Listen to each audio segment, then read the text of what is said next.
We were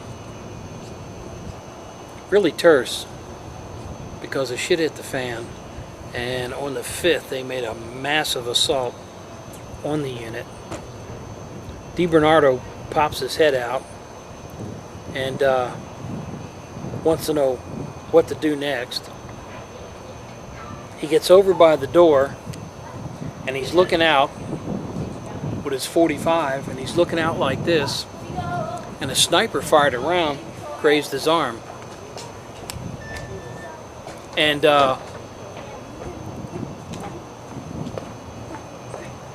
shh. Thank you. Grazed his arm, and he was bleeding a little bit.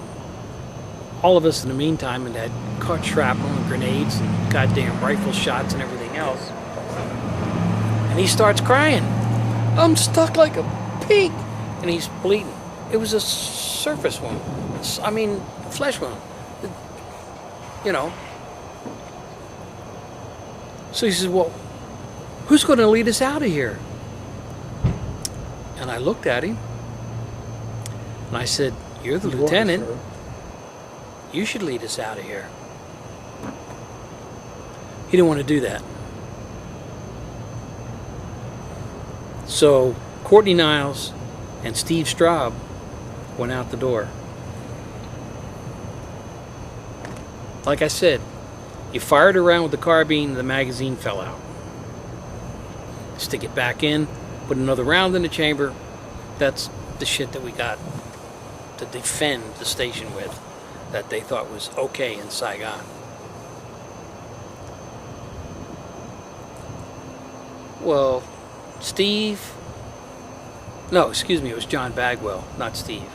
Steve went out with us. John Bagwell and Courtney took off. They said, okay, we'll get out.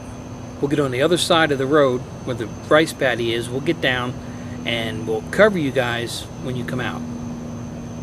We're going to go to the left. Okay? So, in the meantime, Don Guin was in the bomb shelter, little bunker that we had built towards the back of the house. Billets, whatever you want to call it. Don had ducked in there. The old man caretaker ended up coming to us, and we kept telling him, no, don't, no. Didn't speak enough French, which he did, to tell him, just don't hang with us, or you're gonna, we can't take care of you. And I looked at him, I almost shot him, because he popped his head in the doorway, and I said, Guin. And he goes, and I thought Don was dead. I'm going, holy shit. Because I knew a lot of action was going on outside, grenades, all kinds of stuff being thrown. So I looked at John Deering and Tom Young, and I said, look, both you guys throw grenades to the right and left. That's all we had was 2 grenades. We threw one, didn't go off, threw another one, it did go off. Or maybe it was 2 that didn't go off, whatever. So they threw the grenades out, bang, bang, we run out the door. I started firing from the hip with my M14 on automatic, and I'm firing out in that direction where the RPGs and a lot of the sniper shit was coming from. Just spraying the area. And I start running, and I'm sidestepping. I started to fall. Well, I'm loaded down with a flak jacket. I've got 15 magazines on me with ammunition, piss pot, and my weapon. John grabbed me to keep me from falling because the weapon was starting to knock me down. So I started running to the left.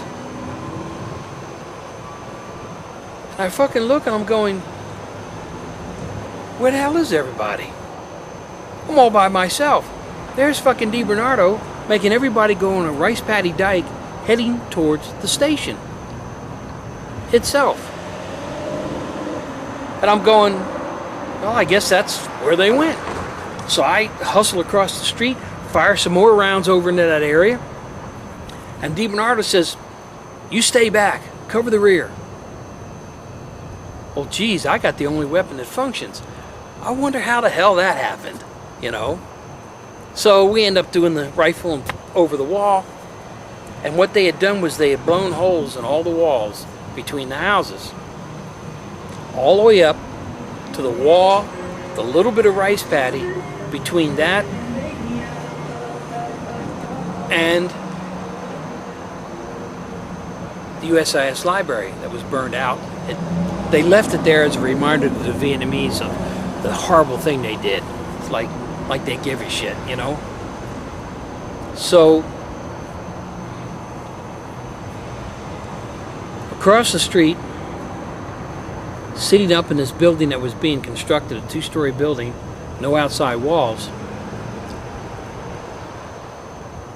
was an NVA unit. There was 2 guys and I guess a 50 cal sitting there looking up the street. They didn't see us. I said to DiBernardo, we need to engage them. No, don't shoot at them. Don't shoot at them. Okay. So we're running between the buildings, and voila, there we are, stuck, because they didn't blow a hole in the other wall, and it was barbed wire on there, and there was no way of getting over it. So we get trapped. Now we're on 3 sides, and they're shooting at us. They're throwing grenades in. I mean, the works. Tom Young gets grazed across the head. He's bleeding, and he starts to write "Fuck Vietnam" on the wall. He got "Fuck Viet," and that was the end of that. He didn't write anymore. We duck back inside. Steve Straub gets shot in the arm, and it's an open fracture. I did the best I could with him.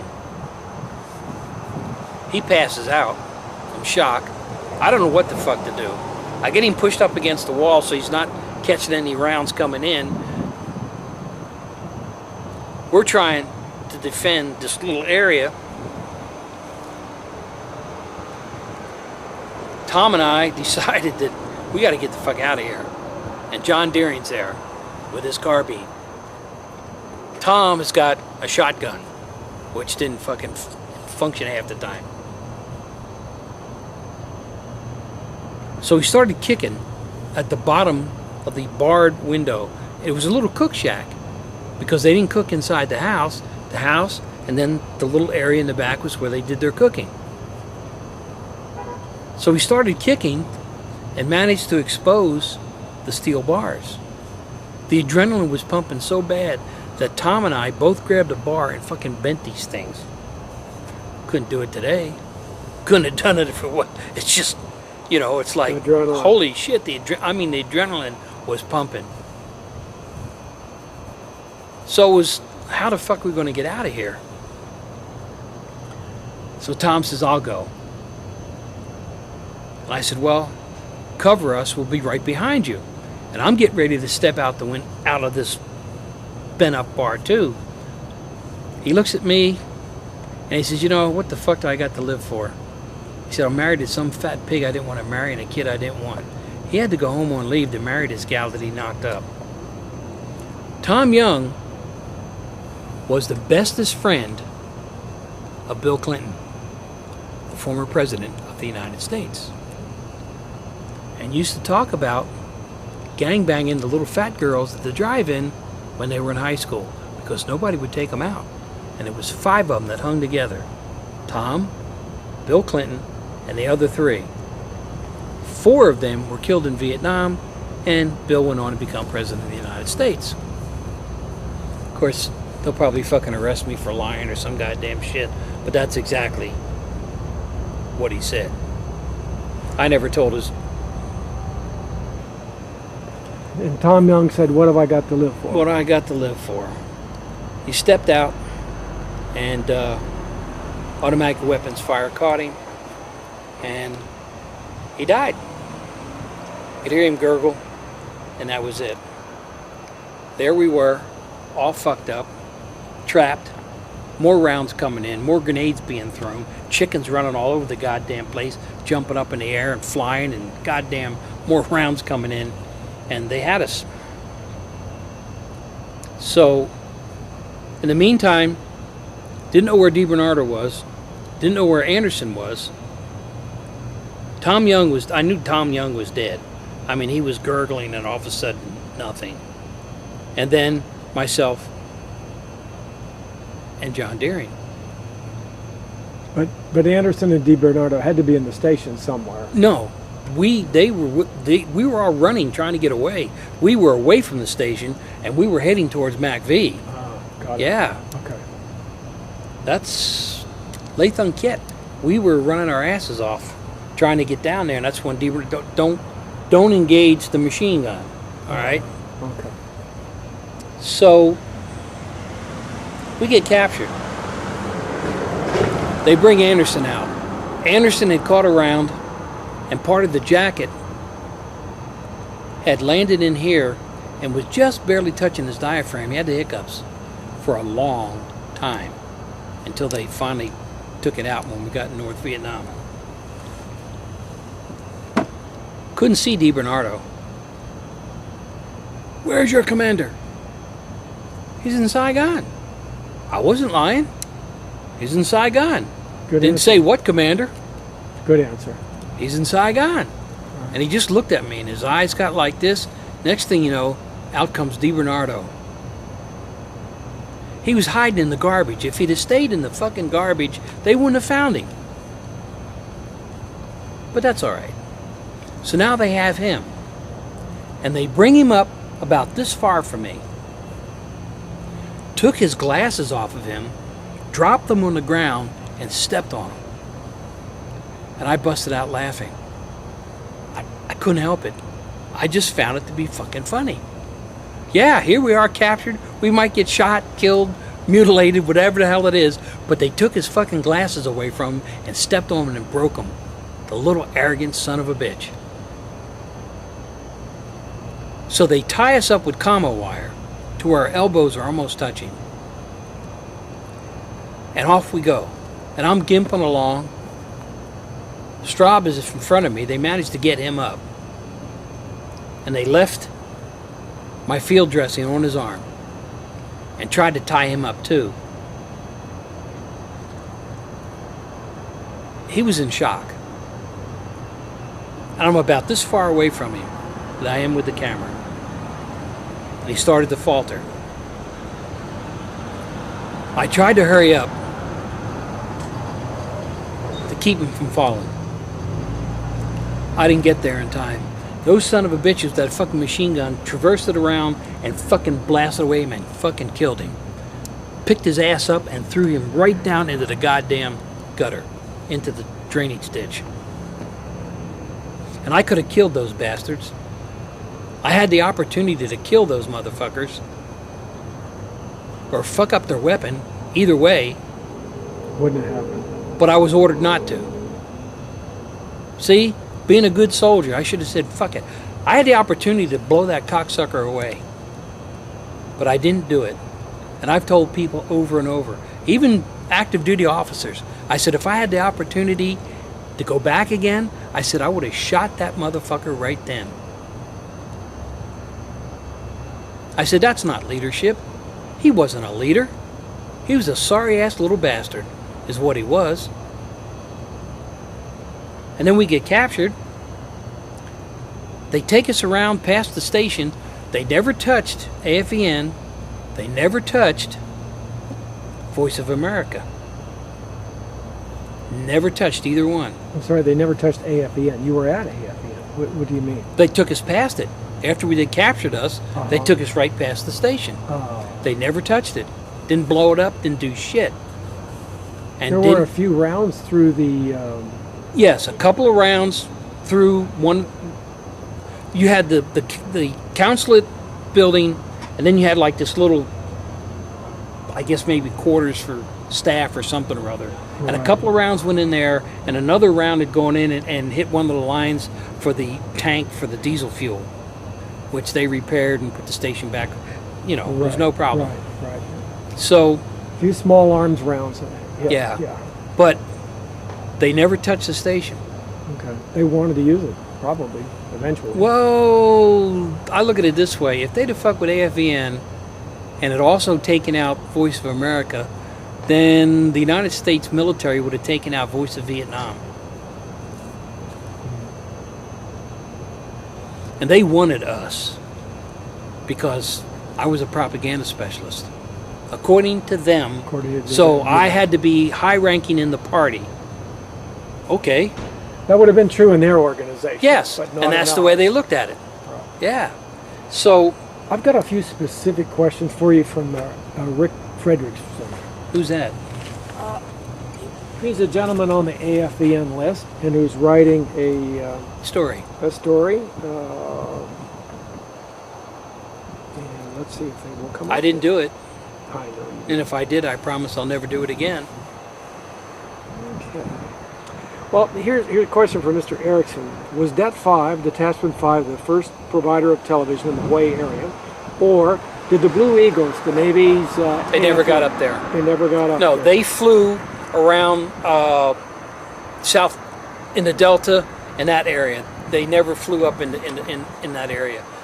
We were the first television to go into I-Corps, Northern I-Corps, because Da Nang had television before we got to Hawaii, but they didn't broadcast over the mountains.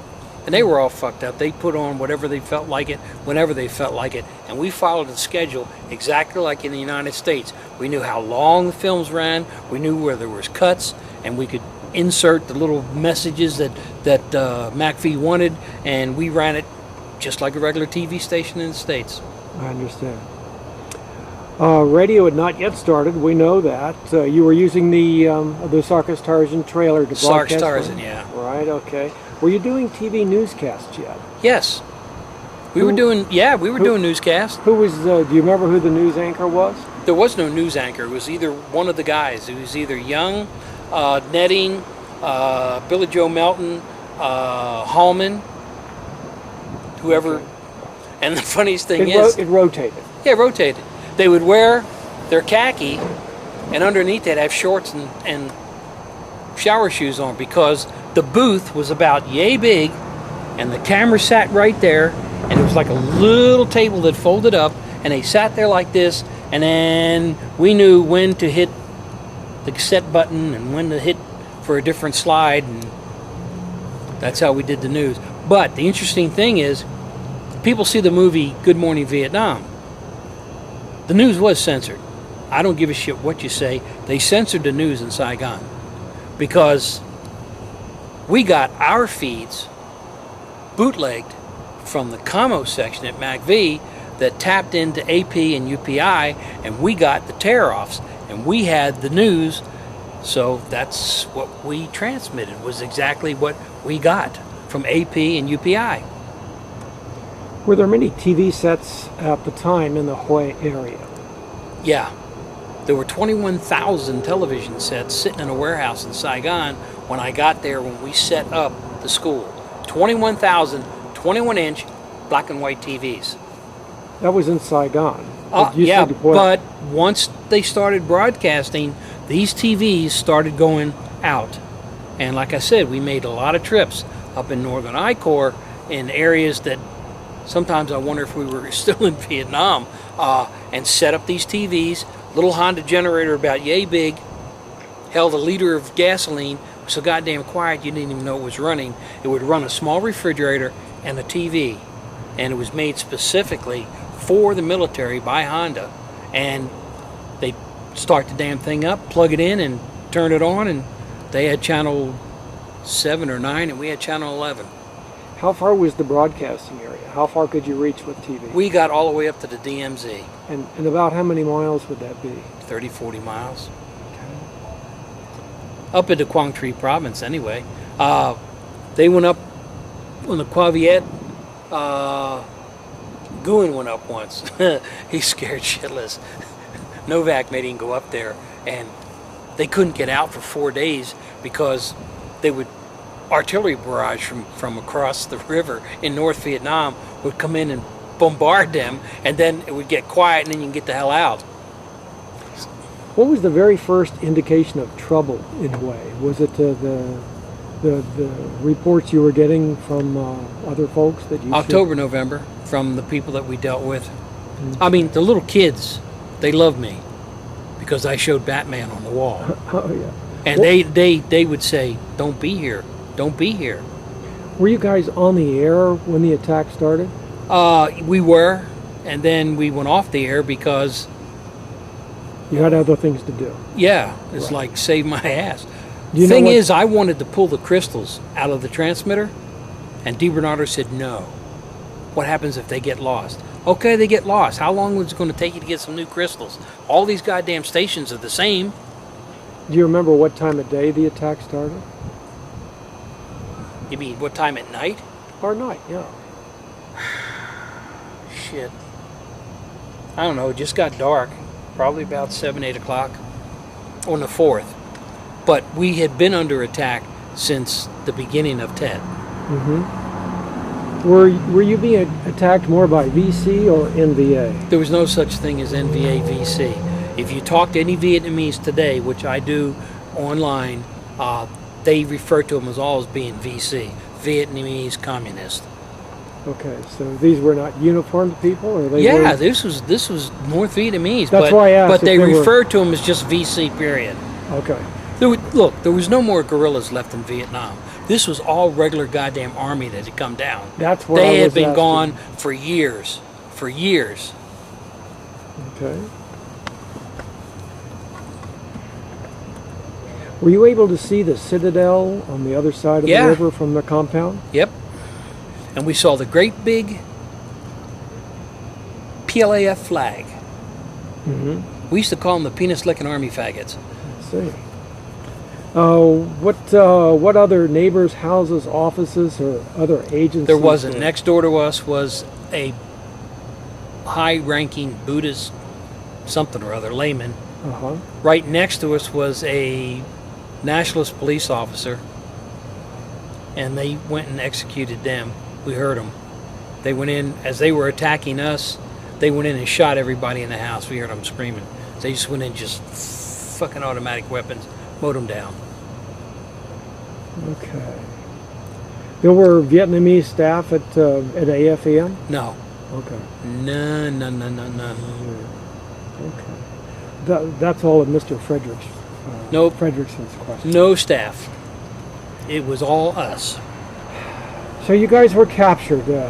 So they're taking us out of the city. And they end up taking us past the TV station. But as they were taking us up the street to Le Thang Kiet,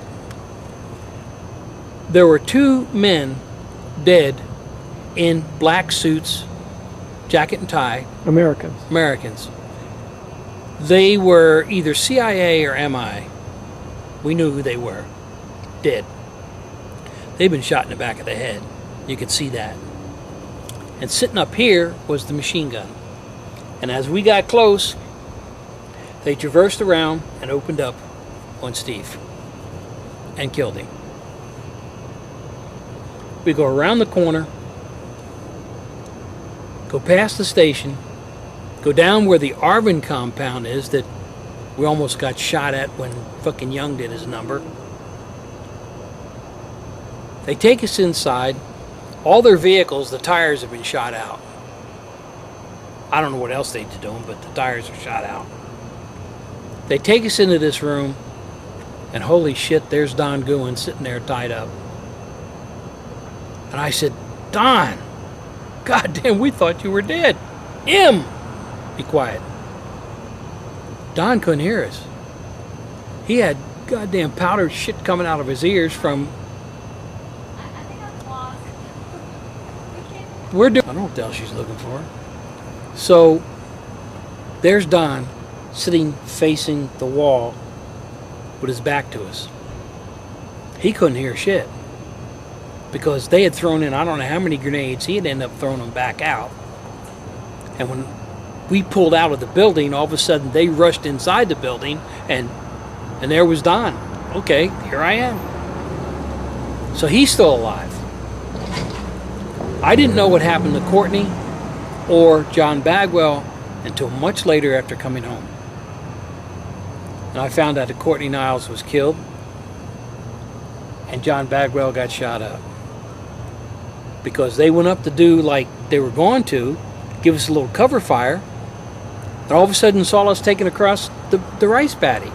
And they were going, what? So they came back down, and then they got hit by all those bastards that were hiding over in that other building over in there and got shot. He managed to get away. Courtney was killed. John ended up in the great big Catholic cathedral. You couldn't miss it. Coming into way on Highway 1, off to your left, you'd see this great big Catholic church. They took off his uniform. He was all bloody, shot, and put some clothes on him. The VC came in, the NVA, and said, if you're hiding anybody, we're going to kill everybody in here. So they told him, you better leave. So he did. And he low crawled in the rice paddy, and as soon as it got daylight, he did a Chuhoy number, and he almost got shot by the Army long lines, because there he is in civilian clothes. And that's what happened with him. Now I know there's stories floating around.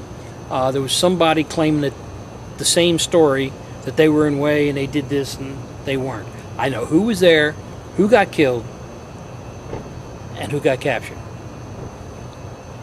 So now they have us, and they're keeping us in this Buddhist seminary thing. There's a German doctor, his wife, and his aide, another doctor. They were there with a Catholic relief organization that was helping out with, behind us was the big hospital. Their bodies were found in that mass pit. They executed them too. He looked at our wounds and said, they didn't let me take anything. I can't help you. So I got a hole in my leg. I got peppered all around here from a grenade. And they kept us there for a day and then took us out, tied up again. And as they were taking us out, a Marine H-34 comes over. The guy looks down and sees us and looks at us. This goddamn Vietnamese turns around with an M1 and starts shooting at the son of a bitch. And I'm going, Jesus Christ almighty. We're all gonna fucking die. He didn't have a machine gun. He was just on the door, you know, looking down, and he saw us. Because I looked up just like that. Put your head down. Okay. I will. And most of the time when they took my picture, I somehow did this or whatever. Hawaiian good luck sign. Yes, that's a good luck sign. So off we go. We're told we're going to North Vietnam, where you'll learn to live under socialism. Yeah. And look what the fuck we have for president. Another goddamn socialist. But that's beside the point. So off we go, and they're taking us, and we end up in a village. So you were no longer in uniform now. They changed. No, we still had uniforms. Oh, okay. They took our boots, flak jacket, dog tags, watch, helmet, any type of identification, and all I had was jungle fatigues and bare feet. No flip-flops? No. Shit, no. We were barefooted all the way up into North Vietnam. So they're leading us out, and we're humping along. We end up in this little village. And these kids, they couldn't have been bigger than this, coming in there and grabbing you. VC, huh? VC, huh? So I'm going, must have been some American units come through here, because that's basically what they kept saying. VC, huh? VC, huh? And they were arguing with the guards that had us that they wanted us. I knew what the hell they were going to do. They were going to kill us. No. Come do it. Not allowed. Because they thought you were some big shot propaganda Yeah, specialist. propaganda specialist, yeah. They're going to put you on television. So we sat there for a little bit, thirsty, hungry. We'd run out of food, water, ammunition, all that shit. So they take us out of the village. And we're about to where that building is across the street there. I'd say what, maybe 50 meters, 60 meters away. And they made us squat down. Apparently there was a military unit out there. And about 10 seconds later, an artillery barrage came in and wiped out that whole fucking village. And I said, yes. Then they stripped us looking for the radio. Who the hell called in the goddamn artillery barrage? And I'm like, they saw too many James Bond movies or something or other. like where, you know, I thought they were going to stick their finger up my ass looking for a goddamn transmitter or something. But we wanted to escape. Initially, they took us across the Perfume River at night from that Buddhist thing. And they put us in little sampans and rowed us across.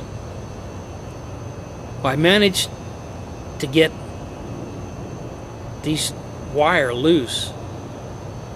And I said to John, I'm going to untie you. We'll tip the boat over and we'll swim to shore. In the meantime, Don now is starting to be able to hear. Don, we're going to swim for it. I don't know how to swim. And he was tied to us. And I'm saying to myself, yeah, we tipped the boat over. Don can't swim. He sinks like a fucking rock, drags the both of us under, and we fucking drown too. Right. So that ended that. Right. So no escape there. Right. But the further along we got, the less chance we had of escaping. Of course. I mean, where the hell can some guy who's about 160 pounds, blonde hair, green eyes, 5'9", run around? Wearing the wrong uniform. Yeah, wearing the wrong uniform. Right. Well, they thought I was airborne because they kept looking at my Spec 5 stripes. Oh, and they saw the eagle. They thought you flew in an airplane. And they thought parachute, you know. And of course, it was subdued. And along the trail, that's when I fucking peeled those sumbitches off and threw them away. Because no matter, they kept fucking hit me with a goddamn stick. They didn't like airborne. No, especially. they didn't like the first cab. They didn't like anybody. But I figured, best thing to do. So we get into Ashall, and they kept us in this like little hill. They had a bomb shelter built, and they had like these wooden slat things up there. And there was 26 of us, civilians and military. Not that many military, mostly civilians. Were there military besides AFEM who were captives in this bunch? Couple of three, yeah. Okay. And the MI guys, but they were part of a civilian workforce coordinators or something or other. They were to get civilian workers to work on military projects. Basically, they were a gathering agency. Military intelligence is what they were. And that's when Marjorie Nelson, a doctor, and Sandra Johnson, a school teacher, Society of Friends, Quakers, came into the camp, or had been in the camp. She flat-ass told us that she refused to treat us. She had her doctor bag because we were killing the Vietnamese and napalm them, and she would not treat us. Who was that? What was her name? Marjorie Nelson, Okay. a doctor. There you go. Yeah. Okay. All right. I will not forget her or the bitch that was with her. I could use another word, but I better not. So, she treated the civilians that were wounded. They worked for Pacific Architects and Engineers Yeah. and PA&E. RMK, BRJ, and all the rest of them people. They had them pack their bags, and they had vitamins and all kinds of shit and clothes in a little suitcase. Of course, we were military, so we didn't count. She told us they came in. She had come down from Quang Tri to visit her friend. The Dinks came in, the NVA, basically told her, things are going to get really bad here. We suggest you pack a bag and come with us so we can protect you. Which she did. And her medical shit. And off they went. A couple of years ago, I remembered her name, and I'm sitting there looked it up.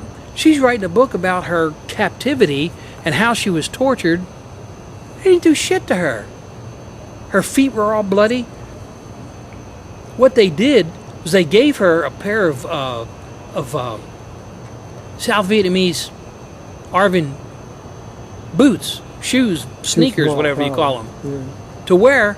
She tied them in a knot, threw them over her shoulder, and she walked barefooted. And they kept her in the same goddamn camp that DiBernardo and I were in for a short period of time, because I found out later on when I came home, my mother told me that there were Vietnamese in Hue tried to buy me back from the NVA. Good. I took care of the Vietnamese. Shit.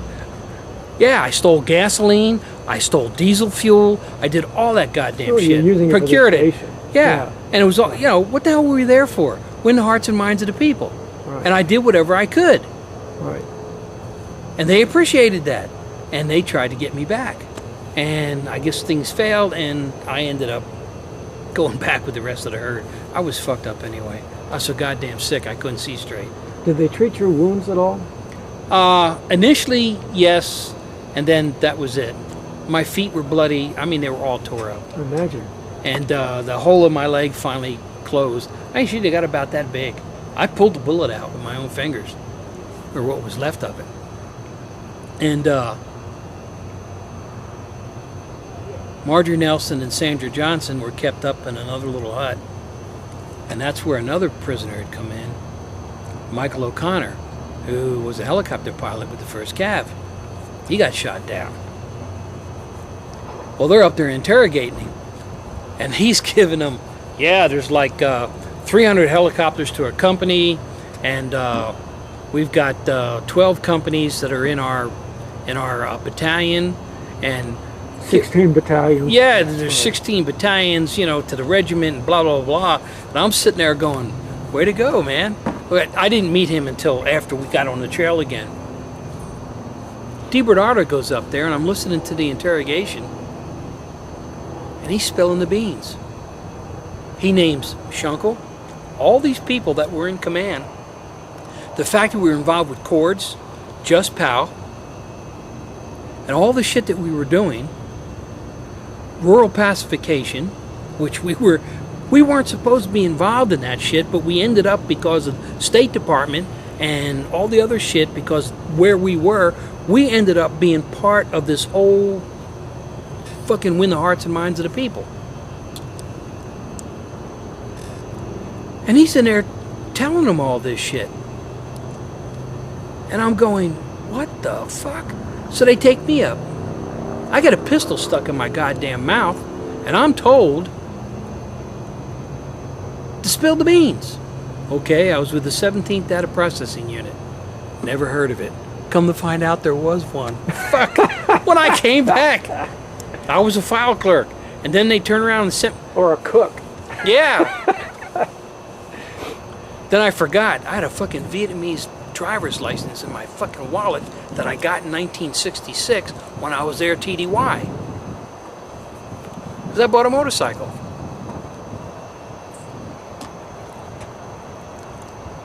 So what was bad about having the Vietnamese driver's license? It put me in Vietnam in 66, not 67. I said, I just got here. Oh, okay, got it. Got you. So then I find out they had all their spies working in personnel anyway, so they knew where everybody was, so it didn't make any difference. So I was with the 17th Data Processing Unit, never mentioned that I'd been with an artillery brigade, that I was an artillery plotter, never mentioned anything about crypto, Never mentioned any of that shit. That I was just clerical shit. They probably do better anyway, but that's beside the point. And I had a The story. guy before him probably told the same story. I had a story, and I never changed a word. Because if you did, they caught you. Ah, you said before. Well, yeah, but you changed.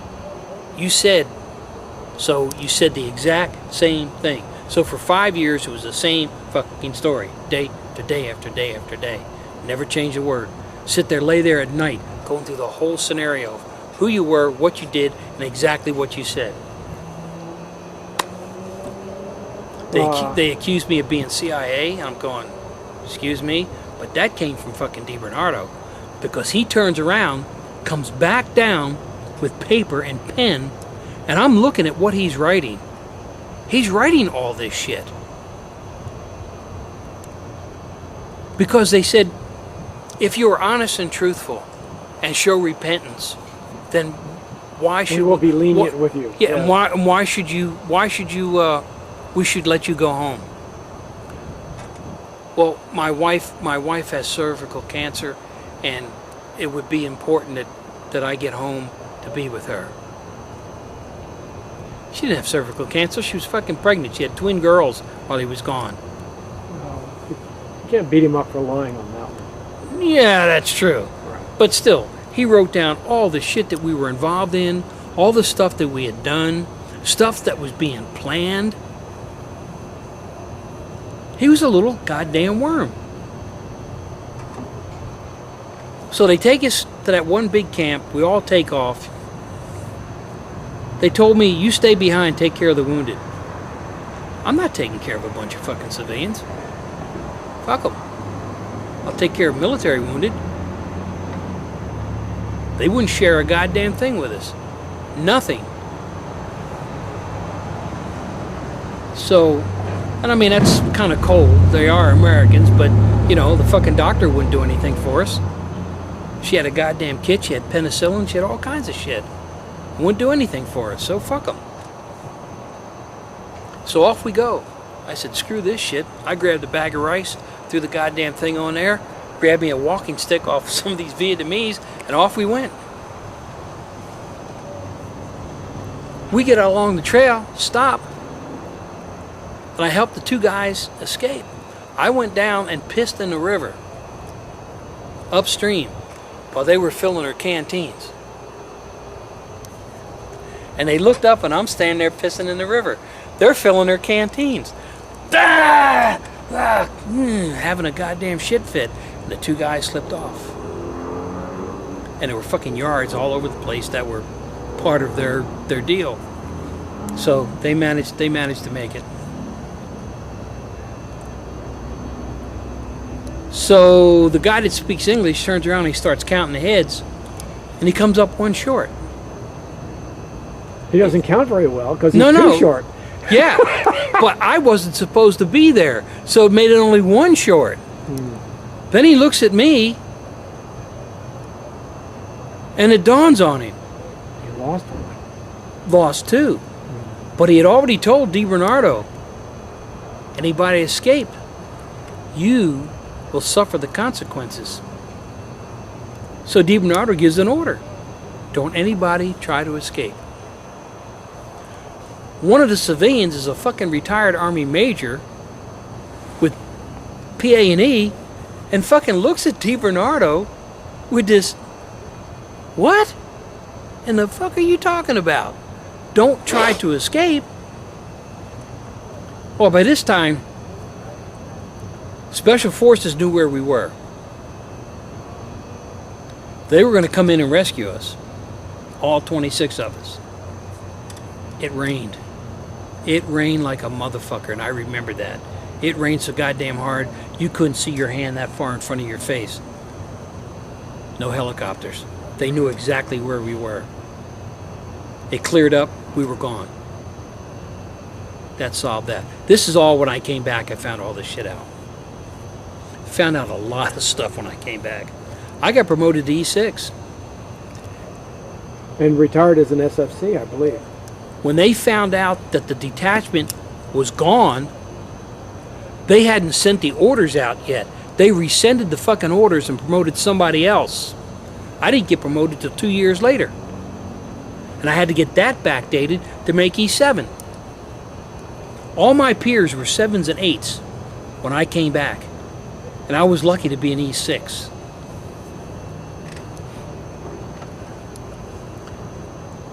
So off we went. And we trudged along the trail. And people were sick. We got bombed by F4s, strafed by the 1st Cav helicopters.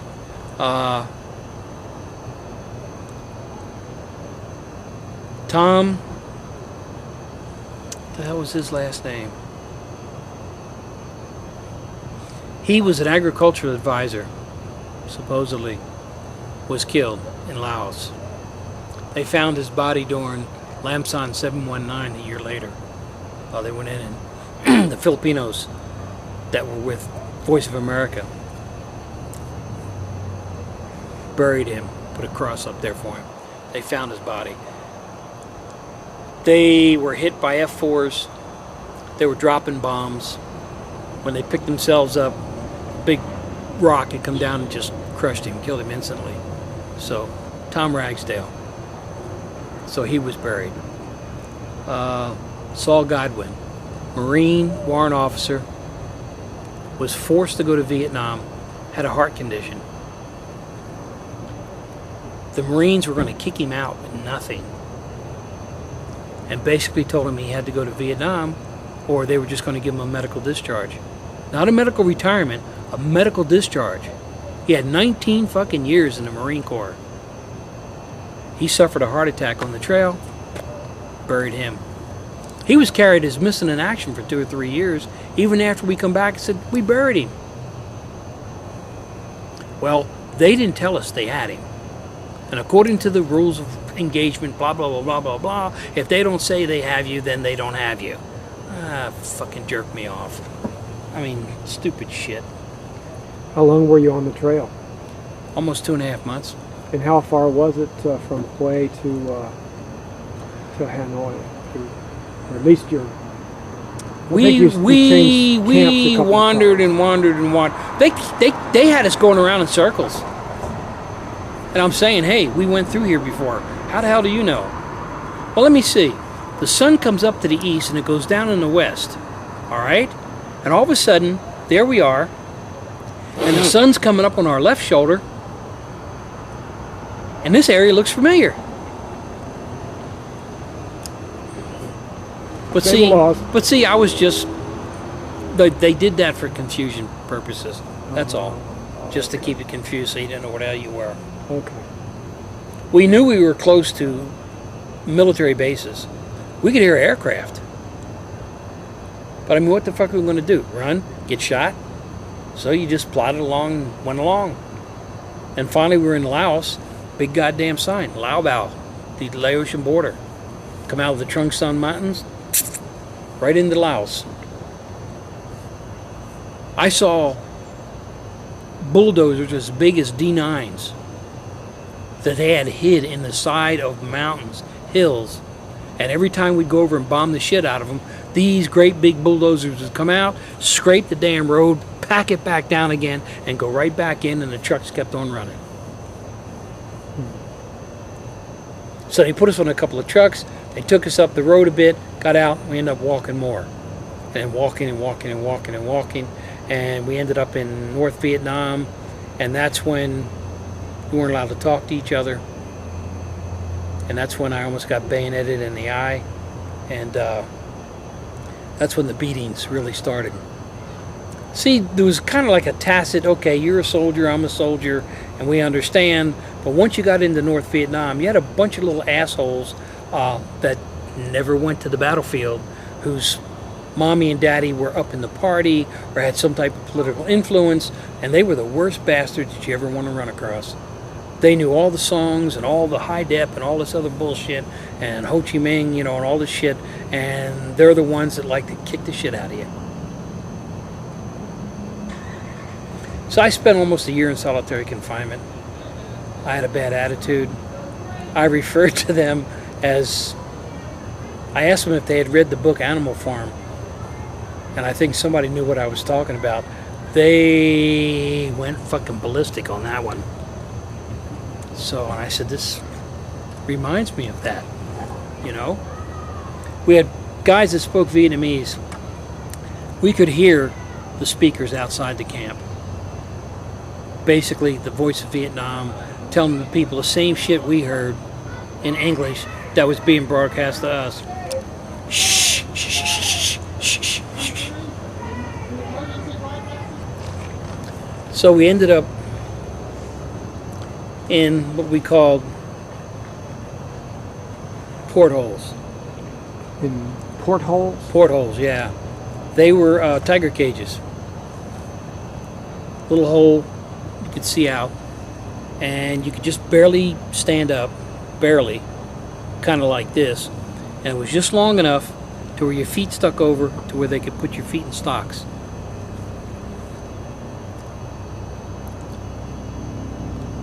We were there for a few months. They moved us over to another camp in the same area, bigger rooms. They were for officers.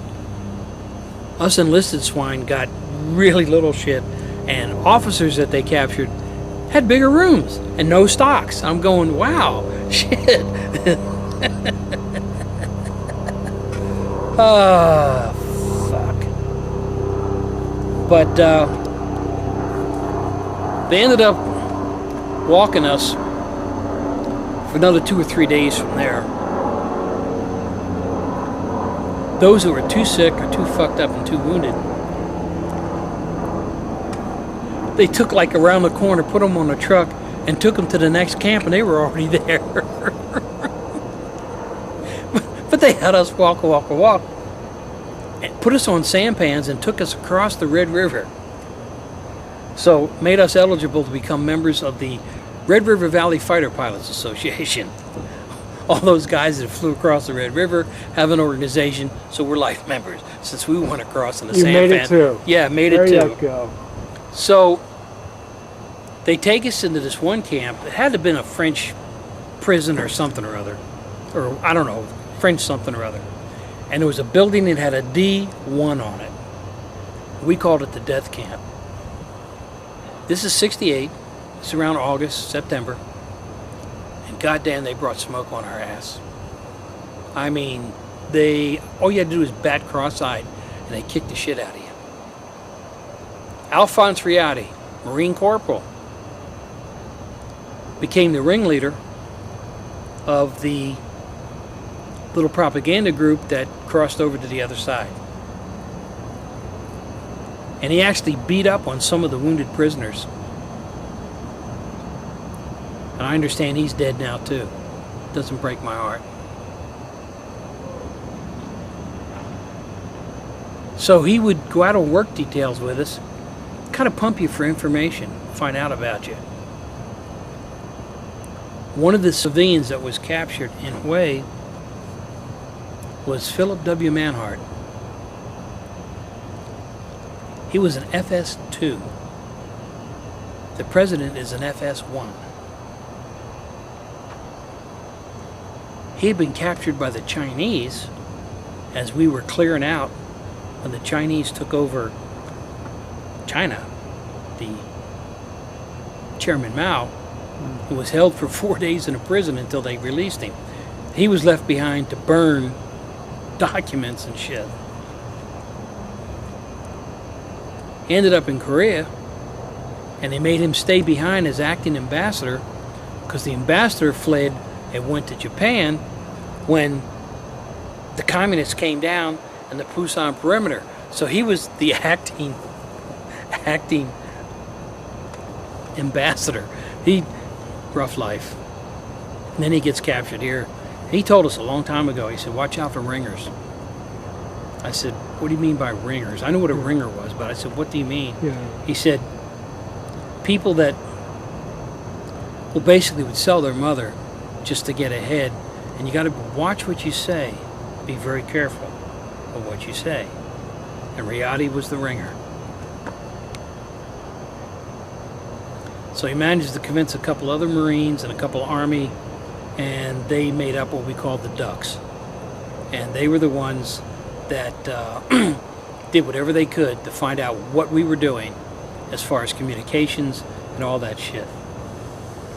The officer pilots, they kept us separated from them. But we had what we called the Shit Can Express. Every day a different group would go out and take all the shit buckets, dump them, clean them out, and put the buckets back in front of each individual cell block.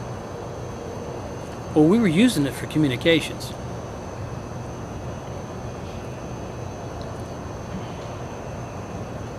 We even had a pig. We called Mr. Greensnoots. It was down in the area where we dumped the shit buckets. Until one day Mr. Greensnoots turned around and I said, guys, that's a female. That's not a boar. So it became Prunella. I taught her how to sing.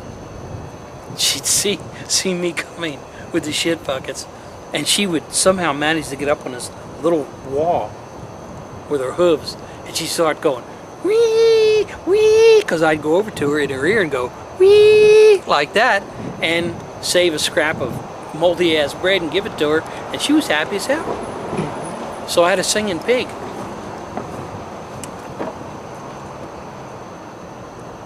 So Riyadi and the boys used to go by with plastic bags with Carnation evaporated milk, Maxwell House instant coffee, bags of sugar, candy, all kinds of stuff. We could look out through little pinholes in the tar paper that they had covering up the shutters, had the bars and then the shutters, and we'd see the camp commander in this 2-story building. I guess that was his quarters. He'd be up there with a metal can of Schraft chocolates, sitting there eating candy. We saw mail bags come in, said Moskva. We never got the shit that was in there. They ate it. We saw the guards with Tupperware. At least I think it was Tupperware. They put their soap and shit in it, and but that's the way it was. I'm running out of tape.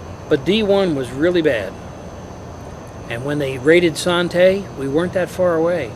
The next day they moved our ass into downtown Hanoi because they were scared shitless because they knew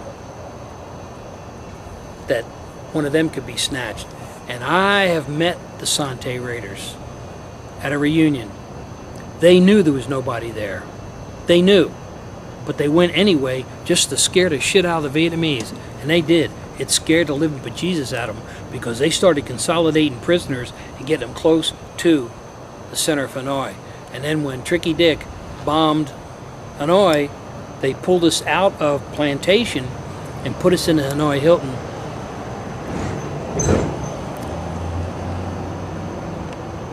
This is Medical Brigade with the Houston Medical Response Group, and the Galveston Response Group is providing first aid care for the air show, which will go on this weekend in Ellington Field. I understand you're assisting UT Medical School Galveston in this mission.